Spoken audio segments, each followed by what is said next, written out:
All right, hello everybody and welcome back. This is Chris with Marksman Shooting Sports and CheapGunsUSA.com in Westfield, Indiana, and you are watching Marksman TV. Today we have a really cool video lined up for you. We will be doing a very in-depth overview and comparison of many different variations of AK-47s. If you're looking into getting started into the AK-47 market, this might be a really good guide for you. Some general things to look for. Today with me, I do have Jeff from TheWabbitSeason. Hi everyone, I'm Jeff from TheWabbitSeason if you don't know me. My channel is focused on AK, mostly about AK building itself, and also about maintenance and repairs and such. But yeah, we're going to talk about today about what you're looking for when you're going to a shop and how use the correct terminology, so when you talk to the guy, he gives you exactly what you're looking for, whether it's an AK-47, an AKM, AK-74, even we have an Rpk and a Vepr up here on the table. Hopefully by the time we're done here, you're going to know more than the guy that's on the other side of the counter. So I'm going to leave a link to Jeff's channel in the description box, so go check that out. Really great source of information. I personally enjoy watching a lot of his videos. We'll go ahead and jump into this. Stick around, this is coming up right now. So to get started, we're going to look at one of the major differences when you're shopping for an AK-47 as opposed to an AR-15. When you're looking for an AR-15, generally the manufacturers are the main differentiating points between if you're looking at this model made by Smith or that model made by Ruger, because all AR-15s are modern day production for the most part. They're not imported into the country. AKs is a little bit different. You're not just looking at the manufacturer, you're looking at the country of origin or the country of origin pattern of the rifle. You're looking at if it was imported, who is the importer, and if it was built, who did the build. So Jeff, walk us through these real quick. We have 6 AK variants here on the table, all from different countries, and they're all a little bit different. Generally, and what Jeff's going to talk about is these are the sorts of differences you can run into. So it's good to know the differences between each one and the pros and cons. But to start off, Jeff's going to talk about the difference between each of the patterns here on the table. Yeah, I can go ahead and do that, because over here we're going to start with the local AKs. These are made in the United States. This is from IO. This is the standard AKM pattern. The folded receivers of the AKM with the wood buttstock front and back. These are, when people talk about the AK, even when they talk about the AK-47, this is usually what they mean. This is the AKM. Over here is the Yugoslavian pattern one. This is imported by Century Arms, and this is it just happens to be an underfolder type. Other than the thicker receiver that's different from here, it's pretty much the same thing as a regular AKM. This one's a little bit different. This is a Polish 1960. The receiver is US made, but this is a milled receiver. This is a true AK-47. This is the AK-47 Type 3, as it was known. You'll notice it because it has the biggest indicator, that rectangle right there. But this is Polish parts with a US receiver. All right, and this one right here, this is the Vepr 54R from Russia. This one's a little bit of an oddball compared to the other three, that instead of shooting the 7.62 by 39, it shoots 7.62 by 54, which most people are more commonly associate with the Mosin. This one's a little bit unique because it does have the Rpk style receiver, which is this little hump here. It's still an AK, has the AK action, just shoots a bigger round. This one's also a little bit of an oddball. This is an AK-74, shoots the 5.45 by 39 millimeter. Basically the same thing as the AKM. Many of the parts will actually swap between them.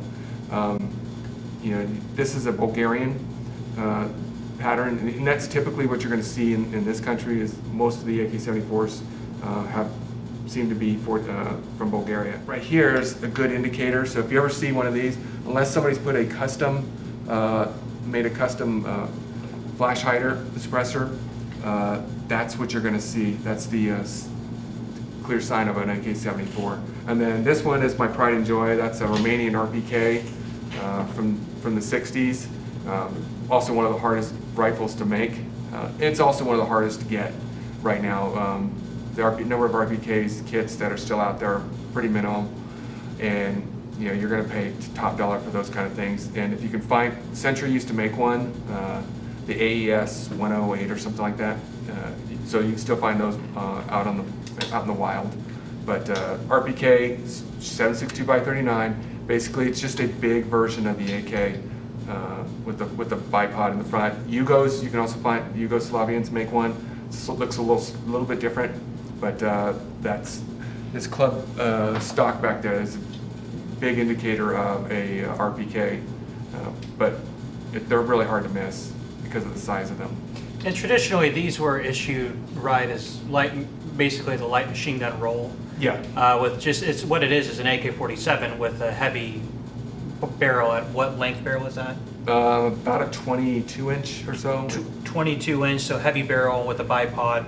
The guy would have the drum magazine. Yeah, you would have a 75 round drum, and then this was a quick and easy to manufacture light machine gun that could be issued alongside the standard rifle. But of course, being a civilian gun or being in accordance with our laws, it's semi-automatic only, but still a lot of fun to shoot. And I have seen people put the bump fire stocks on these to kind of simulate that type of fire, but still very cool. And this was built off, you said, a Romanian kit? Romanian kit, and this one's a little different. This one's kind of like the Romanian or the Yugoslavian, and it's, instead of being a 1mm receiver, it is a 1.5mm heavier receiver to help it for that sustained fire. Okay, so to recap real quick, we have over here on the far left is kind of a Polish pattern, but made in the United States. And that's a little bit of a different animal. Now, these other 5 would fall into the realm, and this is the second thing to consider. So we've talked about difference of patterns in each varying country. So as you can see, each AK-47, whether it's this one here or this one here, to the novice or to somebody who's just started their search, look exactly the same, but they are from different origins. Well, that's only half the story when you're talking about how the rifle got here and how it was assembled. There were also, so they came into the country through importation, and then also they were, in most parts, assembled.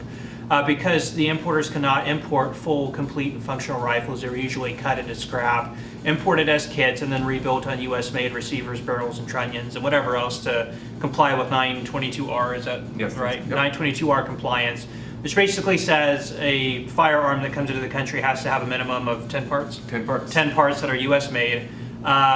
So Jeff, when we're talking about, okay, so they already know we're looking at different patterns. First, let's talk about the patterns again real quick. Is there a difference of quality in terms of something that when somebody's looking to purchase an AK-47, if they're looking at a Romanian pattern versus a Polish pattern, is there going to be a whole lot of difference in the quality? No, most of the receivers come or start in life like this. This is the 74, but let me bring over the IO. So most of them come like this, where it's blank in the back. And what happens is, for different rifles, the Hungarian AMD65, which is really popular right now, just because their importers are getting a hold of them, they'll just cut out a little notch right here, and then that goes for the side folder. Or the Mahdi's, which was the old Egyptian ones, they just attach the side folders to the back of them.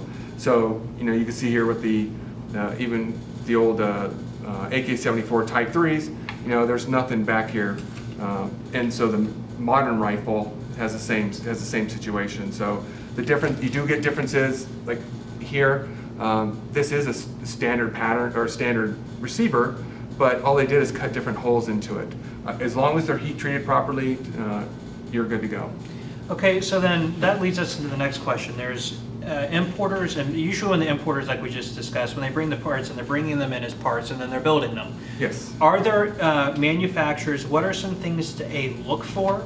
And B, we hear a lot of talk on the internet that, Inner Arms, or we won't talk about Inner Arms, but Century Arms makes horrible AK-47s, or IO makes horrible AK-47s, or a lot of people say Arsenal make excellent AK-47s. Is that just a lot of hype, or is there a lot of truth to that? And if there is truth to that, what are the certain things that usually are problematic when they're installed? Things that people can spot when they're at a gun store looking at purchasing one of these.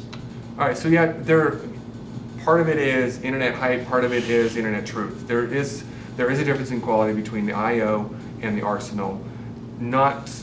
It's not a every single rifle is horrible and every single rifle is great. You can have bad Arsenal rifles, you can have great IO rifles, and part of it is it's economics and price points of who they're going for.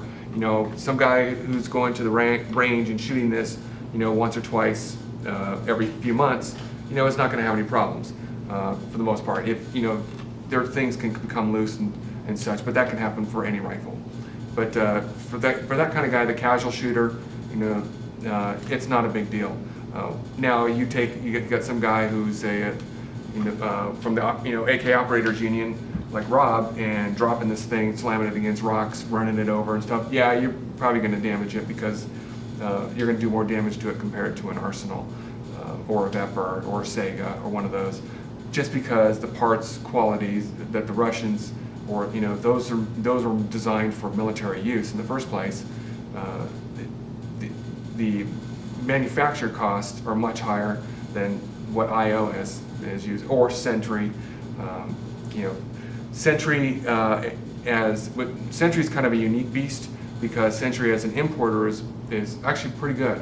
They're some of the highest quality rifles that come in, especially the Wassers. These NPAPs are fantastic. What's interesting, you have to be careful talking about things to look for. A lot of these Sentries come in, they come in single stack, which means these mag whales don't accept the typical 30-round magazines that you see. So what they have to do is come in as a single stack, and Sentry, when they're here, open them up, and you'll see marks inside the mag well of where they've done that, and sometimes they're sloppy about it, and sometimes they leave chips in there and such. So that's the kind of thing you want to take a look at when if you can get a hold of the rifle and you can hold it in the gun store, you want to look for that kind of thing. And if there's chips in there, get the guy, have the dealer brush them out and stuff before you take the rifle. But you want to look at that and make sure that nobody screwed that part of it up. Even after they imported the rifle, that somebody in between that point in the dealer's shop didn't screw up the rifle. So a lot of it boils down to price point, and I think a lot of that comes into like an AR-15. If you're going to spend $500 or $600 and get an M&P 15 Sport, you have to be realistic about what you want the rifle to do for you. Is it just going to be a fun weekend range gun for blasting away water bottles or shooting paper? If that's what you're looking to do, then a $500 or $600 AR-15 could be a good way to go. You don't really need a lot more than that. When you get into the AK world, I guess Jeff is, if I'm correct in saying this, Jeff, that if you're looking again for that fun weekend shooter, something like an IO is perfectly fine for that, or something like a Century Arts is perfectly fine for that.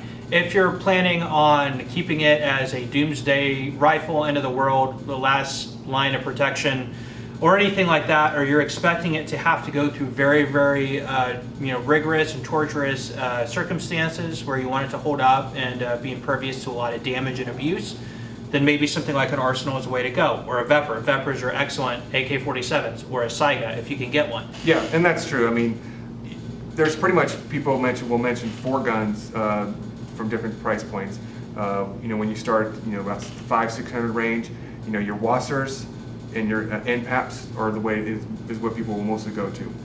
Just the Wassers, obviously, right now are the importing, the number that are coming in is lower.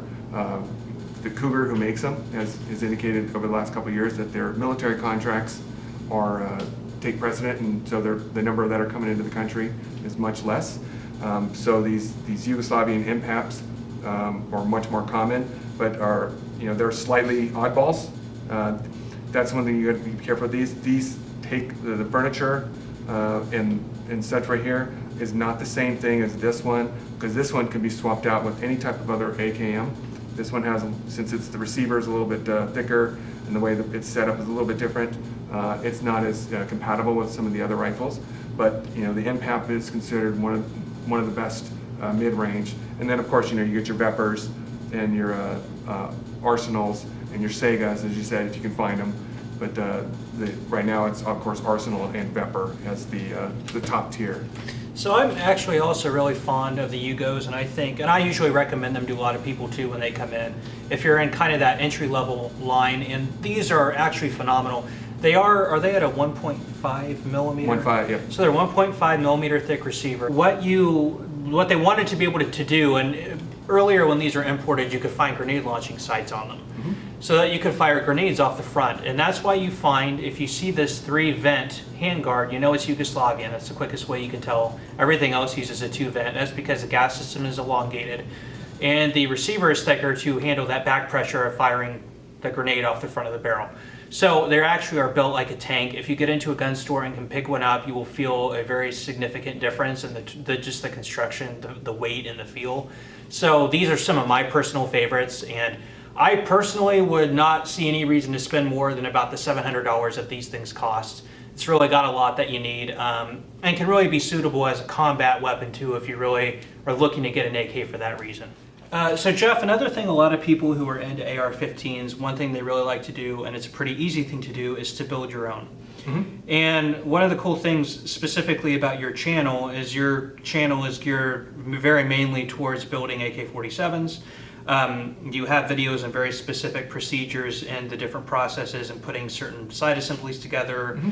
or putting a barrel in place. And it is actually quite a bit more involved, and I've learned that from watching Jeff that on the TheWabbitSeason, than putting together an AR-15. So these two here are AKs that Jeff put together. So what we're going to do now is I'm going to clear the table of the rest of them and focus on these two, and Jeff's going to walk you through some of the work that he's done and kind of talk a little bit about what's involved in building your own AK.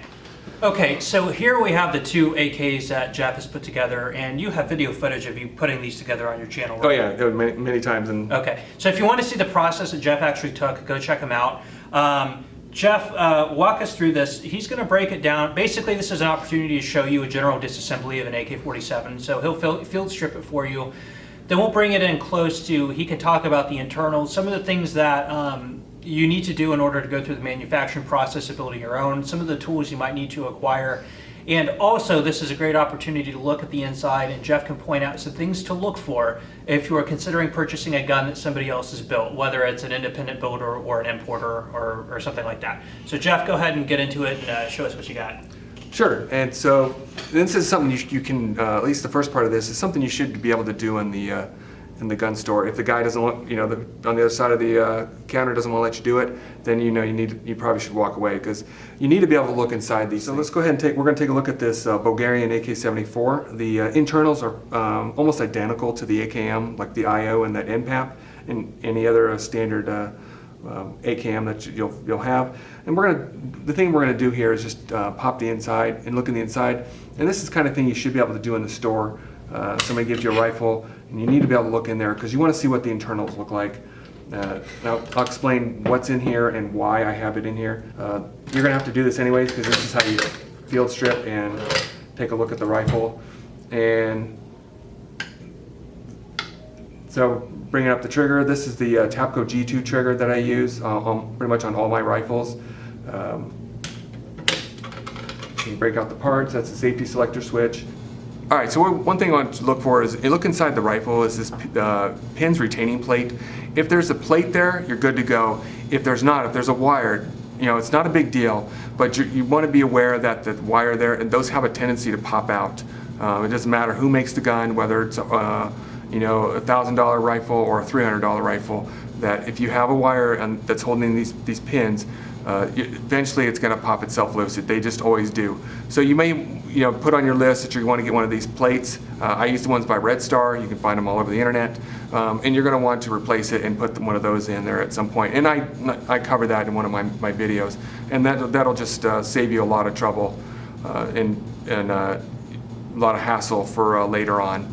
So go ahead and continue with the rifle. This is just the G2. I use the G2 trigger set just because it's an American part. That goes back to the 922R thing. So typically Tapco and ALG are your #1 brands, but there are other ones out there. Just be aware that they don't all pull the same. An AK trigger is very different, just like an AR-15's. Timney trigger is not the same thing as the other. So just be aware that they do pull differently and they will feel differently. All right, so now that we got the rifle back together, we'll talk about the rivets here. I did these rivets, and so you can see, they're not perfect, but they're actually pretty good for most builders. When you get a manufactured rifle, Century, IO, Arsenal, Sega, Bepper, whatever, you want to check the rivets as well. These should be perfect. If they're not, there's something wrong. So always check the rivets. The one thing you want to look for is the space between the rib. Make sure there's no space between rivets and the receiver. If there is spacing, that's incorrect, and that can cause some problems later on as the rifle is shaking back and forth. down the road. So just check the rivets, make sure they're formed properly, and make sure that they're actually flattened against the receiver. On this end is a favorite AK topic called canted sights. You'll see that all over the place. People will complain about it. Canted sights are perfectly normal for an AK. It doesn't matter who makes the rifle, they're perfectly normal. What canted means, if you don't know, is the rear sight, the block, the gas block, and the front sight block all line up in a straight row. What just tends to happen during manufacturing, that they are slightly crooked when they get pinned and such. It's when you're building your own rifles, it's really easy to see how that happens. But when they're not, they're slightly crooked, and then what you have to do is adjust the front side block slightly left or right to make sure that it hits at 0. As long as the front side block can be pushed left or right to be zeroed, then the rifle is fine. You don't need to do anything, and you don't have to worry about it. Now, if you do have a seriously canted rifle, that's the kind of thing you want to talk to the manufacturer, or hopefully you can see it in the gun store before you actually take it home. All right, so Jeff, talk to us a little bit about, obviously just walked us through that. These are your own builds. What tools would you need at home if you wanted to do a build like this yourself? So pretty much the central point on the internet is going to be akbuilder.com. Those guys have been doing this for a long time, and we have all the tools there, but you can find them at Brownells and such and other places. So there's a list of tools that you can use, but you don't need all of them. Things you're going to need are, you have to rivet the short rivets, you have to rivet the long rivets, you have to rivet the trigger guards. So typically you have the Toth Tools also makes one, short rivet crusher. There's a long rivet crusher from AK Builder that I use. There's the trigger guard from AK Builder that I use. And they're just jigs that fit these things, and it just makes it a lot easier. You don't need to do it though. You can do it by hand. I mean, there's guys in Afghanistan that do it by hand in a cave with a rock. So you can do it by hand. But to get to the more professional look, you're going to need a jig to do it.